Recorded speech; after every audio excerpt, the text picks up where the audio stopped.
देखिए जिस सबसे जो इम्पोर्टेंट चीज थी वो थी टीम सिलेक्शन। हमने काफी अरसे से देखा था कि हमारे स्पिनर्स जो है वो अच्छा नहीं कर रहे, फास्ट बॉलर्स की जो फिटनेस थी उसके ऊपर क्वेश्चन मार्क था, लेकिन हमें वो वेकअप कॉल नहीं मिली और हम लोग जो हैं वो बिल्कुल इसी नशे में रहे कि नहीं हम नंबर 1 टीम है इस वक्त आईसीसी रैंकिंग में, तो हम इंडिया में जाके बड़ा कुछ अचीव कर लेंगे। फिर एशिया कप में जो है दोबारा से आपको बड़ी स्ट्रॉन्ग वेकअप कॉल मिली, लेकिन हम लोग नहीं जाके, we refuse to wake up to that strong call कि हमें टीम में चेंजेस करने की जरूरत है। फिर आपने नए चीफ सेलेक्टर रखे, उनको हैवी सैलरी पर रखा और वो चीफ सेलेक्टर बनने के बाद कहते हैं कि टीम में तब्दीली की कोई जरूरत नहीं। हालांकि सबको नजर आ रहा था कि टीम जो है वो बैलेंस नहीं है और इंडिया में अगर आप जाके वर्ल्ड कप खेलते हैं तो आपका स्पिन डिपार्टमेंट बड़ा तगड़ा होना चाहिए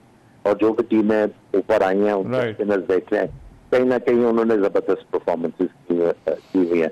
केशव महाराज से लेके सेंटनर से लेके Jadeja and left arm spinner, wrist spinner, और उसके बाद अगर आप ऑस्ट्रेलिया के जाम्पा की बात करें तो सब ने बड़ा इंपॉर्टेंट रोल प्ले किया, लेकिन हमने कबूतर की तरह आंखें बंद की और हम समझ रहे थे कि सब अच्छा है, लेकिन इस वर्ल्ड कप में आपको जाके काफी बड़ा सबक मिला। देखिए इंडिया में वर्ल्ड कप था, बहुत अर्सा पहले आपको पता था कि इंडिया में वर्ल्ड कप आपको तैयारी करनी चाहिए, लेकिन ये जिन अंदाजों की आमिर सोहेल साहब आप बात कर रहे हैं, कुछ तवक्कुआत होती हैं, कुछ अंदाजे होते हैं और यू बीइंग ए क्रिकेटर आपसे बेहतर कौन समझ सकता है कि आपको पता है क्या पिचेज होंगी, क्या टीमें हैं, किस तरह से टूर्नामेंट जो है वो जाएगा। ये कहां पर मसला आपको नजर आता है, क्योंकि ये तो सारे टूर्नामेंट से पहले की बातें हैं जहां पर आपने अंदाजे लगाने हैं, जहां पर इसकी प्रिपरेशन करनी है। वो जो अंदाजा नहीं थी, ये सबको पता था। हाँ। और जब आप वर्ल्ड कप में पहुंचे हैं, हाँ। तो आप हमारी स्पिन डिपार्टमेंट की, आपकी बॉलिंग की वजह से आपको ये वर्ल्ड कप में प्रॉब्लम्स हुए। देखिए जब आपके स्पिनर अच्छे नहीं हैं तो 5 दिन उसके ऊपर ज्यादा प्रेशर आ गया। अब वो जो है ओवर ट्राई कर रहे थे, उनसे नहीं हुआ तो स्पिनर से बिल्कुल बैठ गए। तो उसके बाद जो है वो जब फास्ट आपकी बॉलिंग डिपार्टमेंट नहीं चल रहा तो बैटिंग पर बहुत ज्यादा प्रेशर आ गया, तो वो एक्यूमुलेट होता गया और इवेंचुअली वो रिफ्लेक्ट होता गया कि आपकी टीम जो है वो आउट ऑफ बैलेंस होने की वजह से अंडर प्रेशर है और वो अच्छे रिजल्ट प्रोड्यूस नहीं कर सकते। अच्छा, मगर आमिर सोहेल साहब इसमें कप्तानी का कहां पर आप किरदार देखते हैं? बाबर आजम अनडाउटेडली बहुत अच्छे बैट्समैन हैं, आपको लगता है कि जिस तरह से टीम को मैदान में उतारा गया वो तरीका बेहतर हो सकता था, या फिर जो है वो जो टीम दी गई वही आपको लगता है कि उसके साथ ही मसला था कि उसको मैदान में किसी भी तरीके से उतार देते तो कुछ तवक्को कोई बेहतर नहीं करनी चाहिए थी? देखिए एक कप्तान जो है as good as his team होता है। हाँ। ठीक है, अगर आप अच्छे कप्तानों की बात करें तो उसके पास भी बड़ी अच्छी टीमें थी, बैलेंस अच्छा था, जिसकी वजह से वो अपने रिसोर्सेज को यूटिलाइज करके अच्छी पोजीशन पे पहुंचे। देखिए आपका कप्तान जो है बॉलर को कहेगा कि मैं ऑफ साइड पे रखूंगा फील्डर, आपने इधर गेंद करना है, वो टांग से करना शुरू कर दे, क्या करेगा कप्तान? बहुत सिंपल सी है, हमने सारी तलवारें तो बाबर आजम के ऊपर निकाली हुई। फैक्ट ऑफ द मैटर कुछ और था। अच्छा। आपने जब बाबर आजम को कप्तान बनाया, मेरा ख्याल है 4 साल तो हो गए होंगे उनको कैप्टनसी करते, तो ये जो इतने लोग उनके साथ इन्वॉल्व रहे, उन्होंने क्या सिखाया उनको? इन्हें कुछ कहा कि भाई इस तरह अपनी कप्तानी इंप्रूव करो या इस तरह जो है वो आप बेहतर डिसीजन कर सकोगे?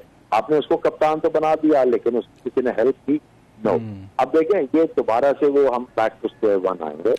हम कप्तान के पीछे तो पड़ गए हैं, लेकिन जो हमारे असल मसले हैं उसको हम लोग जो है शाय अवे करने की कोशिश कर रहे हैं और उसको जो है वो बैक बर्नर पे डाल रहे हैं। बाबर आजम की कप्तानी के साथ आपको कोई प्रॉब्लम नजर नहीं आती, the way he played himself और जिस तरह से उन्होंने कप्तानी की है इस टूर्नामेंट में? देखिए बहुत सिंपल सी है कि उनकी कैप्टनसी के पीछे काफी अरसे से लोग थे और वर्ल्ड कप जाने जैसे ही अभी आपकी टीम पहुंची भी नहीं है तो बाबर आजम को चेंज करें, बाबर आजम को चेंज करें। देखिए अगर किसी टीम को भी आपने गिराना है ना, और ऑस्ट्रेलियन जो वे ऑफ थिंकिंग था या वेस्ट इंडीज की जब टीम खेलती थी तो वो सबसे पहले ऑपोजिशन के कैप्टन को अटैक करते, इसको गिरा लेंगे तो हम टीम सारी को पकड़ लेंगे। तो हमने खुद ही अपने कप्तान को गिराया, किसी और ने नहीं गिराया, हम लोगों ने गिराया। हाँ। उसके ऊपर क्रिटिसिज्म कर करके, अब जब आप रोज इतना क्रिटिसिज्म करेंगे तो ऑब्वियसली प्रेशर तो आएगा और आपकी डिसीजन मेकिंग में फर्क तो आएगा। लेकिन मैं बाबर आजम को एज ए कैप्टन बिल्कुल जो है वो एक्सॉनरेट नहीं कर रहा। अच्छा। मैं ये सिर्फ कह रहा हूँ कि उन्होंने ठीक है कप्तानी में कई गलतियां की होंगी, लेकिन एट द सेम टाइम आपके पास क्या वो टीम आपने वो प्रोवाइड की। देखिए अभी चीफ सेलेक्टर कह रहे हैं कि मैंने कप्तान की मानी, वो कह रहे हैं कि जी हमने चीफ सेलेक्टर की मानी, तो कोई ओन नहीं कर रहा किसी चीज को। तो ये हमेशा से ये बड़ा इंपॉर्टेंट था। इंजमाम साहब का इस्तीफा टूर्नामेंट के दरमियान में ही आ गया। आपको लगता है इससे भी टीम पर जो है वो जो टीम अभी टूर्नामेंट खेल रही थी अब उस पर फर्क पड़ेगा, उस पर फर्क पड़ा होगा? लेकिन ऑब्वियसली जब ये सारी कंट्रोवर्सी आई है, हाँ। तो उससे फर्क तो पड़ा होगा माइंड से। लेकिन उसमें आपको थोड़ा सा पाकिस्तान करना चाहिए कि इन्होंने उसके बाद थोड़ी सी अच्छी क्रिकेट खेली। हाँ। अगर आप साउथ अफ्रीका वाला मैच निकाले, एक दो और मैचेस निकाले, बड़ी जान, न्यूजीलैंड वाला, श्रीलंका वाला मैच भी इवन बहुत अच्छा खेले थे जिसमें चेस किया था, जान मारी, लेकिन अनफॉर्चुनेटली आपकी टीम का बैलेंस नहीं ठीक था।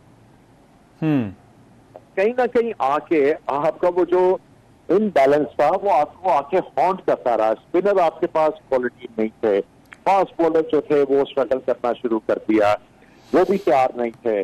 और हमने अपने फास्ट बॉलर्स को ये बावर ही नहीं कराया कि एट टाइम्स आपको पेस सेक्रीफाइस करनी होती है टू गेन एक्यूरेसी और बैट्समैन के ऊपर इम्पैक्ट डालने के लिए। अच्छा। देखिए अगर आपका गेंद सीम एंड स्विंग नहीं कर रहा तो जितना तेज आप गेंद करेंगे उतनी तेज ही जाएगा, उससे ज्यादा तेज जाएगा। तो हमारा जो पाकिस्तान में एक कल्चर बन गया हुआ वो ये है कि कोई आता नया बॉलर वो तेज गेंद करता है, साथ ही कह देते ओए और बड़ा तेज गेंद खुड़ाता है। तो बैट्समैन आता है 2 छक्के मारता, ओए छक्के बड़े मारता है खुड़ाता। हमने टेक्निक के ऊपर तो एम्फोसिस हमारा है ही नहीं, और हम बड़े अरसे से ये देखें सुनते आ रहे हैं जैसे कोई बड़े टूर्नामेंट में हम हारते हैं तो नारा लग जाता है रीबिल्डिंग। बिल्कुल ठीक है, इस दफा रीबिल्डिंग की जरूरत नहीं है, इस दफा आपको क्रिकेट बोर्ड की रीस्ट्रक्चरिंग की जरूरत है। ये जो गंदी सियासत क्रिकेट बोर्ड में और जो मुख्तलिफ लॉबियां हैं जो पाकिस्तान क्रिकेट को नुकसान पहुंचा रही है, आपने इनको परे करना चाहिए। आपको लगता है कि ये जो बोर्ड के इश्यूज हैं या बोर्ड की सियासत है, इसने भी टीम की कारकर्दगी पर फर्क डाला है? ये जो लड़के हमारे वहां पर इंडिया के अंदर खेल रहे थे, बिल्कुल डाला है जी। जब आपके क्रिकेट बोर्ड की वर्किंग ठीक नहीं होगी तो वो रिफ्लेक्ट करेगी ना टीम के ऊपर। तो जब तक ये रीस्ट्रक्चरिंग नहीं होगी, जो आपके क्रिकेट के इल्स हैं उनको आप दूर नहीं करेगी, और आप अगर आपको ये शर्म नहीं आएगी क्रिकेट बोर्ड को कि इस मिलेनियम में 6 वर्ल्ड कप हो चुके हैं और सिर्फ हमने एक के सेमीफाइनल में क्वालिफाई किया।